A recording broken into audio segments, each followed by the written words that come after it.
오늘 제목은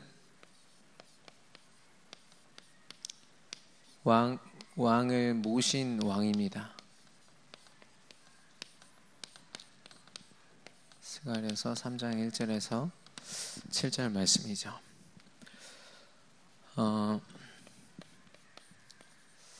강단에 주신 말씀을 우리 같이 나누면, 예수 그리스도가 나의 왕이라고 했습니다. 우리가 쉽게 하는, 교회에서 하나님을 섬기면서 많이 하는 고백이지만, 이 고백이 얼마나 큰 의미가 있는지를 저와 여러분이 깊이 누리게 되길 바랍니다. 나 중심으로 살아가는 것. 창세기 3장의 배경 속에 있는 근본 문제 속에 있는 그 모든 것들은요, 아무리 발버둥 쳐도 창세기 6장이고 창세기 11장입니다. 결국엔 나의 물질적인 욕심을 위해서, 나의 성공을 위해서, 내가 잘 되기 위하여 노력하는 것이죠. 근데 얼핏 보면은 내가 왕되어 있는 것처럼 보이지만요, 그 인생은요, 사단이 왕 노릇하고 사단 앞에 종 노릇하는 그런 인생이 되는 겁니다. 그런 비참한 삶을 살 수밖에 없었던 나를 위해서요, 예수 그리스도가 우리의 주인으로 오셨고, 이제는 하나님이 그리스도 중심이 되라고 말씀하십니다. 예수 그리스도를 우리 삶 속에서 우리가 또 연약하지 않습니까? 어떻게 24시간 그리스도만 외칠 수 있겠습니까? 현실과 문제와 우리에게 주어진 것들이 이렇게 많은데요. 근데 그리스도를 선포하는 그 자리에 하나님이 왕 되시는 겁니다. 하나님이 다스리는 곳이 되고요, 우리가 밟는 그 모든 곳, 예수 그리스도를 선포하면서 밟는 그 모든 곳이요, 하나님의 법의 통치가 임하는 자리가 되어버립니다. 한마디로 사단이 틈탈 수 없는 곳이 되는 거죠.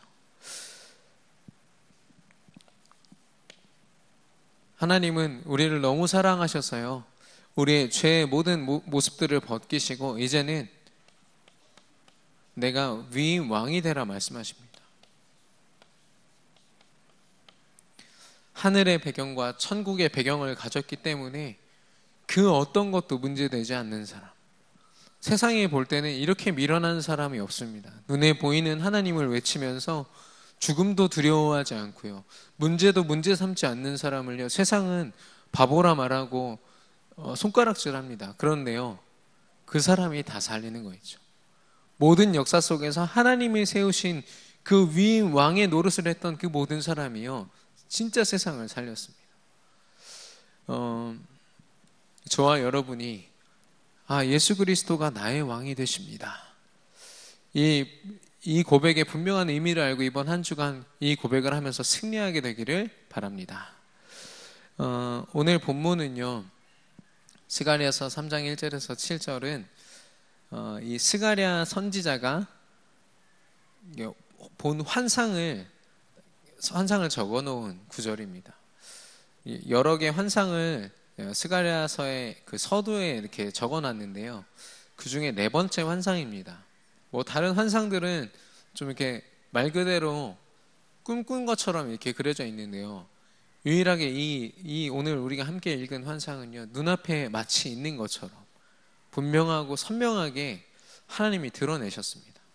근데 이 구절을 계속 보다 보니까요, 내가 위임 왕이 된 전 과정이 그 안에 다 있는 거예요. 이 구절을 조금 우리가 함께 묵상해서 보면요, 3장 1절에 보면요, 사탄과 여호수아와 또 하나님 여호와가 같이 있는 겁니다.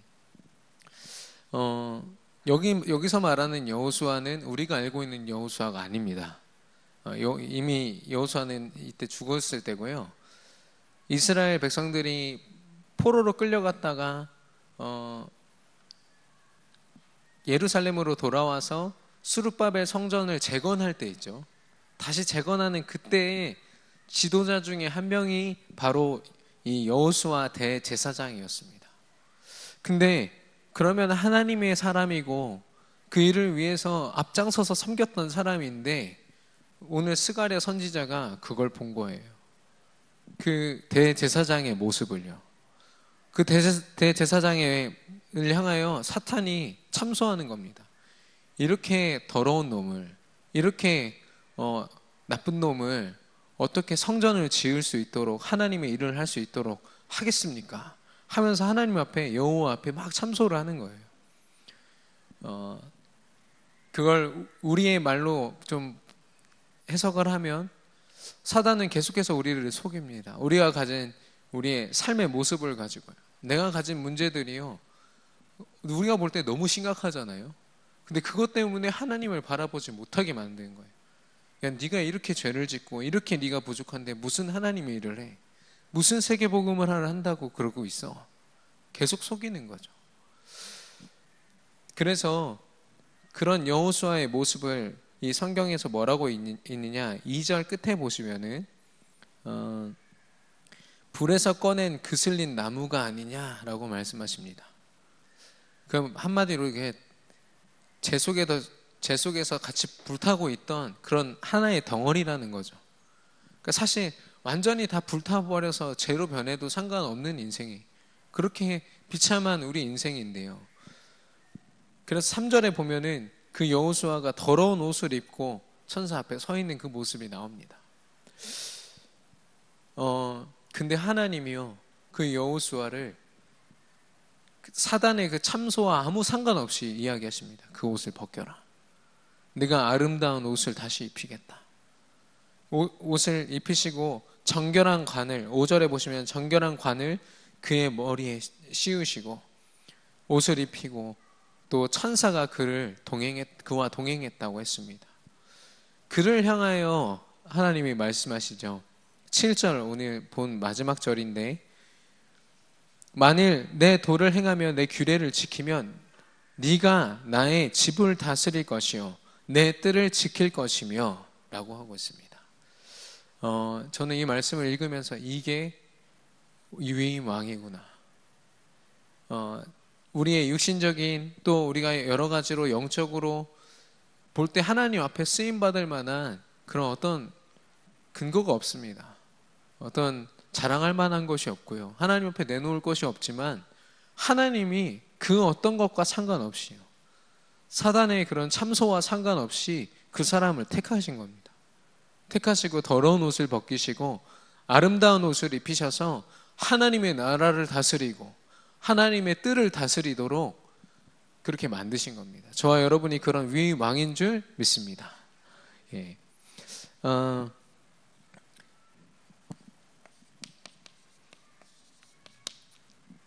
이 구절을 다시 한 번 더 여러분이 읽어보시고요. 예수 그리스도가 우리의 왕이 되셨습니다. 왕이 되심은 설명하려면 과거를 이야기해야겠죠. 우리의 과거는 사단과 또 사단의 속임수로 하나님의 말씀을 거역하고 지은 그 죄, 그리고 그것으로 말미암아 하나님을 떠난 문제, 우리는 근본 문제라고 이야기합니다.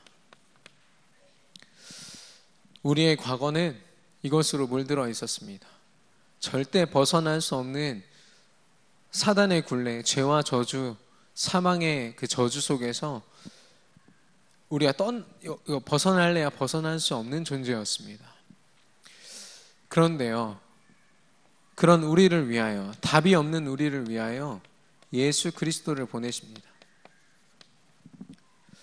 마태복음 16장 16절이죠. 주는 그리스도시요 살아계신 하나님의 아들이십니다. 우리 함께 고백하겠습니다. 주는 그리스도시요 살아계신 하나님의 아들이십니다. 아멘. 이 고백을 한 베드로에게 예수님이 너무 기뻐하셔서 축복하신 내용이 있습니다. 무엇이냐? 마태복음 16장 17절에 음부의 권세가 너를 이기지 못할 것이다 라고 얘기하십니다. 사단, 이 모든 하나님을 떠나는 근원이 되고 우리 인생을 완전히 멸망의 길로 인도했던 그 사단을 꺾을 유일한 한 이름이 바로 예수 그리스도이시고요. 그 이름을 우리가 선포할 때, 예수를 그리스도라고 선포할 때 모든 음부의 권세, 사단의 권세가 완전히 무너짐을 믿습니다. 우리의 손을 꽉 잡고 있는 그 사단의 손을 놓게 만들 사람은 사단보다 더 센 사람 한 분이거든요. 근데 이 땅에 주신 이름, 다른 이름이 없고 예수 그리스도 한 분이라는 겁니다. 이 예수님이 왕의 일을 하셨습니다. 사단의 모든 권세를 이기시고 제사장의 일을 하셨습니다. 죄의 모든 권세를 이기시고 선지자로 오셔서 이제는 하나님을 떠나서 하나님을 절대 만날 수 없는 우리가 하나님 만나도록 길이 되어 주셨습니다. 십자가상에서 이 일을 하시고 모든 걸 다 이루신 예수님을 우리는 모든 문제 해결자라고 합니다.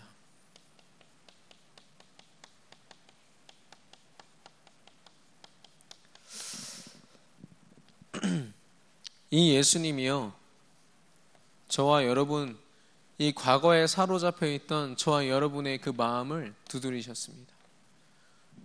여러분은 혹시 기억나십니까? 저는 좀 밤에 잠을 못 자고 귀신한테 좀 시달렸던 사람 중에 한 명인데요. 초등학교 5학년 때 어머니를 통해서 예수 그리스도를 처음으로 영접을 했었습니다. 그 전에도 말씀은 들었는데 제가 볼 때 계속 사단한테 시달렸던 거 보면은 아마 믿음이 많이 약했거나 아니면 하나님을, 예수를 그리스도로 제대로 영접 못했었던 것 같아요. 여러분도 마찬가지입니다. 어떤 전도자를 통해서 마음의 문을 두드리시는 그 예수님을 만난 거죠. 그래서 그 예수님이 이 계시록에서 말씀하신 것처럼 문 밖에 서서 그 마음의 문을 두드리시는데 그가 그 마음을 열고 나를 영접하면 내가 그와 더불어 먹고 그는 나로 더불어 먹으리라 말씀하셨습니다. 마음의 문을 열고 요한복음 1장 12절에 하나님을 영접하는 자, 그래서 하나님 자녀가 된 거죠. 하나님 자녀된 저와 여러분의 현재, 물론 우리의 삶이 다 평탄하고 너무 괜찮다, 늘 기쁘다, 감사하다 말하기에는 좀 힘든 부분이 많이 있습니다. 억지로 웃어야 될 때도 많이 있고요, 울어야 될 때도 많이 있는데 우리가 하나님 자녀 되었기 때문에 오늘 우리에게 허락하신 현재, 하나님 앞에 최고로 축복된 날인 줄로 믿습니다.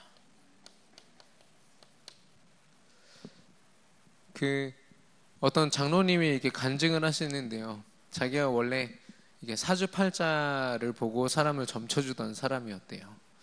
근데 이게 굉장한 통계를 가지고 사주팔자를 봤기 때문에 웬만해서는 이제 맞는 거죠. 들어맞고 그걸로 이제 이렇게 밥을 먹고 사는 사람이었는데 어느 날 그 모든 기준을 깨는 사람들이 탁탁탁 튀어나오는 거예요.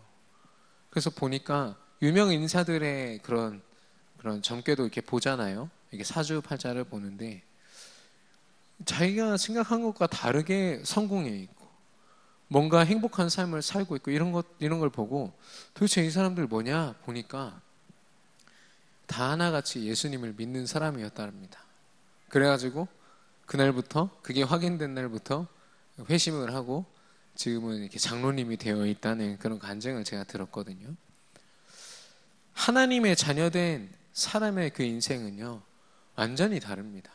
같이 불신자들과 뒹굴면서 그 현장에 있지만요, 분명히 다른 축복된 삶을 하나님께서 허락하셨습니다.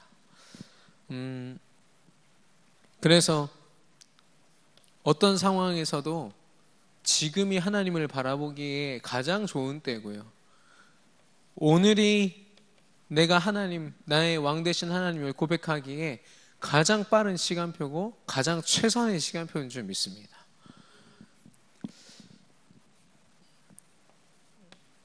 우리의 과거와 현재를 모두 책임지신 그 하나님께서 이제는 우리의 미래까지도 하나님의 그 통치 아래, 하나님의 축복 안에 두신다 말씀하십니다. 우리에게 천국의 배경을 주시고요, 하나님 나라를 누리게 하십니다. 그래서 저와 여러분이 지레 겁먹고 미래에 앞으로 아직 오지 않은 그 미래를 두고요, 불신자들처럼 아둥바둥 살 필요가 없는 거죠. 물론 이러는 저도 이제 4월에 있을 목사 안수다, 앞으로 꼭 하고 싶은 결혼이다, 이런 것들이 아직 저는 좀 불안합니다. 제가 여러 가지 부족한 모습들이 많이 보이니까요. 그러나 불안해할 필요 없다. 그 미래마저도 하나님이 다 책임지실 줄 믿습니다. 그래서 우리가 벌써부터 우리의 한계를 계산하면서 고민할 필요가 없는 거죠. 언제든 하나님 말씀 붙잡고요, 도전할 수 있는 겁니다. 세상의 불신자들은요, 사단의 배경과 사망의 배경을 가지고도 저렇게 열심히 하는데 우리가 하는 열심은 얼마나 하나님께서 크게 쓰시겠습니까? 모든 한계를 넘어서 도전하는 저와 여러분 되기를 바랍니다. 이 축복을, 우리 인생에 예수 그리스도가 왕이 되시는 축복을 가지고 과거와 현재와 미래와 모든 문제가 이미 다 해결되었기에 모든 걸 우리가 꿈꾸며 감당할 수 있는 그 축복을 가진 자를 바로 하나님이 위임 왕이라고 말씀하십니다.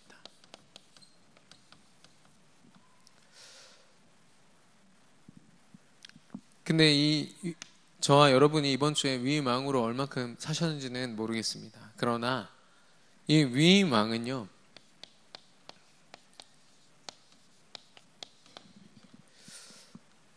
징표를 가지고 있습니다. 그 왕의 징표라고 하면 여러분 떠오르는 게 뭐가 있으십니까? 저는 이게 모자예요. 근데 사실 그 왕이 진짜 왕이다를 나타내려면 옥쇄가 필요합니다. 옥쇄가. 왕의 도장이 필요하죠. 특히나 이제 구테타가 많고 왕이 왕을 서로 죽이고 그런 때에는요, 그 옥쇄가 정말 중요한 역할을 했거든요. 그것처럼요, 우리에게도 주신 징표가 있습니다. 하루에도 수십 번씩 내가 왕 됐다가 그리스도가 왕 됐다가 하나님 잠깐 섬겼다가 또 내가 불신앙하고 나 중심으로 돌아가고 끊임없이 구테타가 일어나는 우리 삶 속에서요, 하나님이 주신 징표를 저와 여러분이 가지고 늘 확인하는 겁니다. 바로 언약이죠. 사도행전 1장 1절, 예수가 그리스도 되심, 이 언약입니다. 이 예수가 그리스도 되심, 이것을 누리는 사도행전 1장 3절에 하나님 나라, 그리스도를 정말 누리는 사람만이 하나님 나라를 체험할 수 있습니다. 신비를 통해서 뭔가 막 보여지고 눈에 보이지 않던 것들이 막 보여지고 체험되고, 그게 하나님 나라가 아니라요, 우리가 절대 고백할 수 없는, 우리의 현실을 볼 때 고백해낼 수 없는 예수 그리스도를 하나님 은혜로 고백해내는 그 시간이 하나님 나라가 임하는 시간인 줄 믿습니다. 이제는 우리의 삶조차도 하나님 앞에 다 맡기라고 말씀하십니다. 성령의 충만함을 힘입어 하나님의 일을 감당하도록 하나님의 역사하시는 겁니다. 이게 언약이거든요. 우리가 세계복음화를 감당한다고 해서 세계복음화를 물론 꿈꾸는 건 좋지만 그거에 매일 필요가 없습니다. 이 언약 속에 있는 자, 세계복음화를 감당하게 될 줄로 믿습니다. 이 언약 속에서 하나님이 그의 삶을 책임지십니다. 그 이스라엘의 역대 왕들을 여러분 확인해 보시면 왕들이 분명히 있었지만 그들을 영적으로 돕는 자로 선지자를 꼭 세워두셨습니다. 하나님이. 원래는 왕이 있기 전에는 사사라고 해서요, 하나님이 직접 세우셨어요. 모세를 세우셨고요, 또 여호수아를 세우셨습니다. 근데 그때는 그들이 하나님과 너무나도 긴밀히 소통했기 때문에, 하나님과 대화를 했기 때문에 굳이 옆에 누가 다른 영적인 지도자가 도울 필요가 없었어요. 근데 처음 사울 왕이 세워지는, 이스라엘의 1대 왕이 세워질 때 그 배경이 어떻냐, 잠깐 설명을 드리면 사무엘 선지자의 그 아들들이 좀 타락합니다. 뇌물을 받고요. 그러니까 이 사람들은 당신의 그 후임이 될 수 없다, 이래가지고 우리에도 왕이 필요하다라고 해서 이스라엘 백성들의 권유와 또 그들이 원해서 왕이 세워진 게 바로 사울 왕입니다. 근데 분명히 하나님이 경고하고 있었습니다. 그 왕으로 말미암아 너희들이 결국엔 하나님 앞에 엎드리게 될 것이다. 죄를 짓고 또 그 왕 때문에 너희들이 고통받고 후회하게 될 것이다 라고 얘기하고 있거든요. 실제로 이스라엘 그 사울 왕이 세워지고서부터 물론 다윗이나 뭐 괜찮은 왕들이 있었습니다만 이스라엘 왕조 400년 동안요, 이스라엘 백성들이요 온갖 전쟁을 다 치릅니다. 사무엘 선지자가 살았던 그때는요, 또 그 전에 많은 인물들이 있을 때는 뭐라고 얘기를 하고 있냐, 성경이요, 모세 한 사람으로 말미암아, 여호수아 한 사람으로 말미암아, 사무엘 한 사람으로 말미암아 전쟁이 없었더라, 하나님이 승리케 하셨더라, 이런 말씀이 계속 줄을 잇고 있습니다. 근데 그때부터는 하나님의 통치를 벗어나는, 하나님을 무시하는 왕들이 막 세워지기 시작한부터요, 이스라엘 백성들에게 살육이 시작됩니다. 외국에서 쳐들어와 가지고 자기들의 혈통을 지키지 못할 뿐 아니라 완전히 집 밟히는 거 있죠.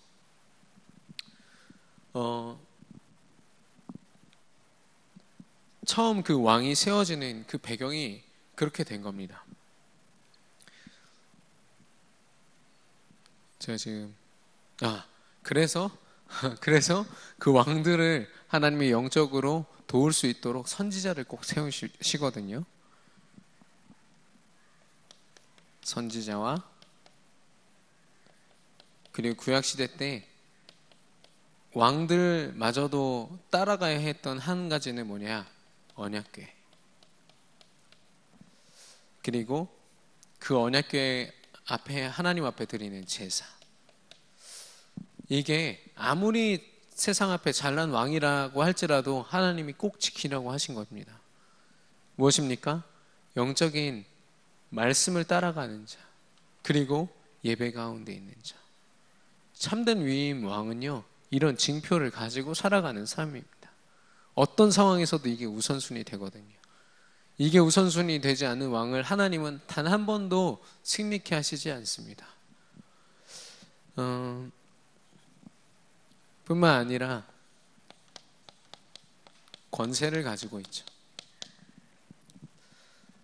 이 권세는 다른 권세가 아니라 그리스도의 권세.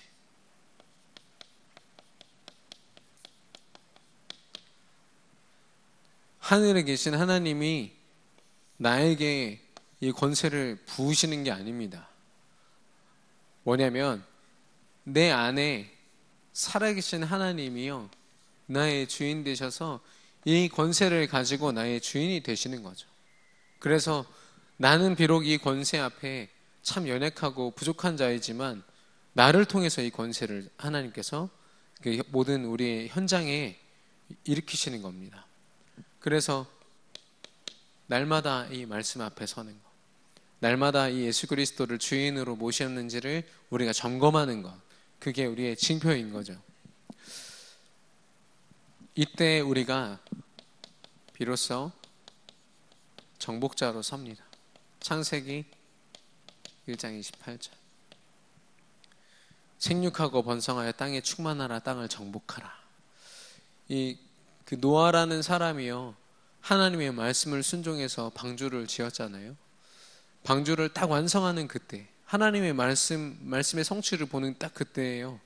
모든 동물들이요, 노아의 그 지휘에 따라서 그 방주 안으로 다 들어갑니다. 그 모습이 정말 하나님을 왕으로 모신 위임 왕권을 가진 자의 권세인 거죠. 그래서 무엇을 정복하느냐? 만물, 그리고 중요한 것은 흐름입니다. 모든 영적인 흐름을 제어할 수 있는 힘을 우리에게 주셨습니다. 그리스도 이름을 선포하는 그 사람에게요, 그 모든 영적인 분위기를 복음의 분위기, 예수 그리스도를 고백하는 그곳으로 만들 수 있는 권세가 우리에게 주어져 있는 겁니다. 이 언약을 가지고 또 하나님이 인도하시는 그 삶과 또 권세를 가진 이 위임 왕은요, 자신을 드러내지 않습니다. 어떤 상황 속에서도 하나님의 영광을 드러냅니다. 마태복음 13장에 보시면요, 마태복음 13장에 보시면 이게 천국에 대한 비유가 계속해서 나옵니다. 여러분 잘 아시잖아요. 이렇게 길가밭, 뭐 이런 길가밭이나 뭐 옥토밭이나 이런 것들, 그런 비유들이 여러 가지가 천국을 비유하고 있습니다. 근데 그 천국을 비유하는 그 말씀들을 한 구절 한 구절 보면 하늘나라 천국을 말하고 있는 것이 아닙니다. 하나님의 영광이 임한 이 땅이 바로 천국이다라고 말씀하십니다. 우리가 비록 때로는 길가밭에 있는 그런 심령을 가질 때도 있고, 때로는 우리의 삶이 무너져서 하나님을 바라보기에도 너무 부족한 부분이 많이 있을 때가 있지만, 하나님의 영광이 우리에게 임하는 그때가 우리에게 천국의 배경이 임하는 때요, 하나님의 모든 영적인 권세가 임하는 우리가 위임 왕이 되는 순간인 줄 믿습니다. 그래서 하나님의 영광을 드러내는 그 사건, 예수 그리스도의 십자가 사건이며 또 예수 그리스도의 부활하심, 이제는 예수님이 승천하시고 우리를 인도하기 위하여 오신 성령의 역사,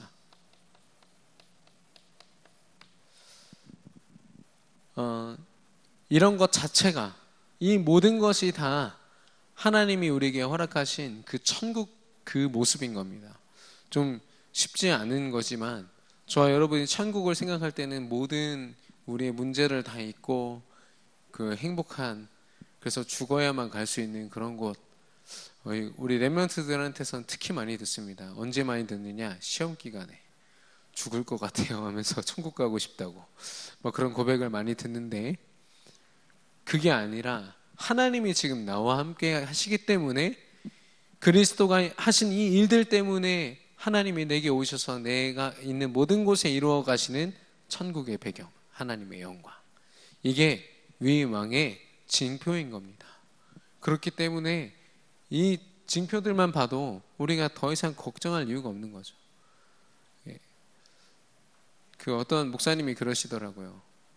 어떤 문제가 와가지고 불신앙이 딱 오면은 좀 쉽지 않겠지만 최소 한 1년만 기도해봐라 얘기를 하더라고요. 1년 후에 보면은 감사할 제목이 아니면 하나님이 그때 나를 축복하셨다라는 그 고백이 하나님 자녀들의 입에서 나올 것이다, 이런 얘기를 하는데, 너무 당당하게 얘기하셔서 나도 한번 해봐야겠다 이렇게 생각이 들었습니다만, 정말 우리가 그리스도 안에서 문제가 문제되지 않는 줄 믿습니다. 하나님의 영광이 우리에게 임하였고 우리가 하나님의 위임 왕인 줄 믿습니다. 결론입니다.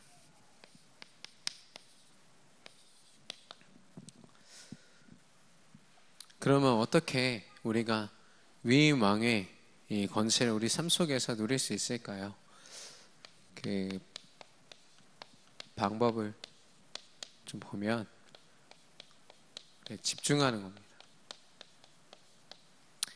우리에게 주어진 시간과 또 우리가 가진 물질적인 것들과 또 우리의 생각과 우리 모든 것들을요, 하나님의 일을 위하여 집중하는 거죠. 그리고 그 반대로 집중을 방해하는 것들을 제거하는 겁니다. 우리의 집중을 방해하는 분명한 것들이 있거든요. 우리는 이것을 각인뿌리 체질이라고 말하고 영적인 문제라고 말합니다. 눈에 보이지 않지만 하나님과 나 사이를 가로막고 있는 그 분명한 것을요, 우리가 우리 스스로 믿음 안에서 말씀 안에서 발견하고 늘 꺾어야 되는 거죠.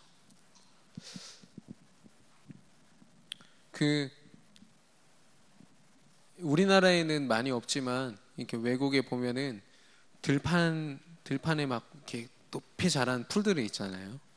그게 이제 가을이 돼가지고 말라 있는 풀들을 이제 불로 태웁니다. 근데 가끔씩 이제 사람이 그 풀 한가운데 있는데 저쪽에서 불을 지르는 거죠. 그러면은 이 사람한테 불이 오지 않겠습니까? 바람 조금만 불어도 금방 불이 번져서 온다고 해요. 그때 그 불을 피하는 방법을 여러분 혹시 아십니까? 예, 그걸 모르셔야죠, 그죠? 그래야 제가 대답을 해드리죠. 아이러니하게도 그 방법은 무엇이냐? 자기 주변에 있는 풀을요, 먼저 자기가 불로 다 태워버리는 거예요. 태워버리면 불이 막 어마어마하게 오는데 더 태울 게 없으니까 그 자리만 그냥 지나가는 거죠. 우리가 빼앗길 수밖에 없고 우리가 집착하고 또 빼앗길 수밖에 없는 사단의 문화와 또 사단의 생각들과 나 중심의 것들이 우리한테 몰려올 때요, 거기에 쏟아야 되는 우리의 것들을 이미 하나님 앞에 집중해 드리는 겁니다. 우리 주변에 있는 것을 이미 불태우는 것처럼 하나님 앞에 내 인생을 불태우는 거죠. 그럼 사단이 감히 우리의 삶을 침투하려 할 때도, 틈타려 할 때도 틈탈 수 없는 겁니다. 왜냐? 우리의 삶은 이미 하나님 앞에 다 드려놨기 때문에. 그래서 저와 여러분이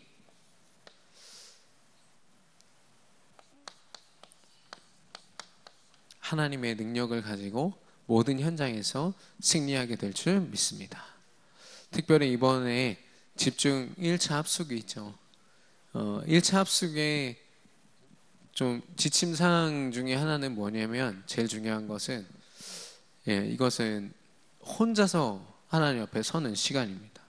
그 절대 뭐 친한 사람이랑 같이 앉고 이게 오히려 방해가 되더라고요. 제가 방장까지 해서 총 3번을 참석을 해봤는데, 제가 혼자서 하나님 앞에 시간과 이 모든 것을 집중해서 드렸던 그 한 번의 훈련이요, 제 인생과 제 모든 생각들을 다 바꿔놨거든요. 그걸 볼 때 이번에 여러분이 많게는 한 80여 명 정도가 참여하실 것 같은데, 여러분이 결단하셔서 내가 하나님, 왕 되신 하나님을 예수 그리스도로 말미암아 체험하며 그 왕 되신 하나님 앞에 내 인생을 내려놓는 그런 귀한 시간으로 지역 집중 1차 합숙을 저와 여러분이 함께 참여하게 되기를 바랍니다. 참여하실 분만 아멘 하시기 바랍니다.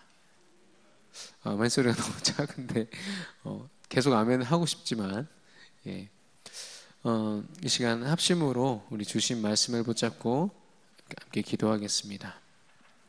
왕을 모신 왕으로 승리케 하여 주시옵소서.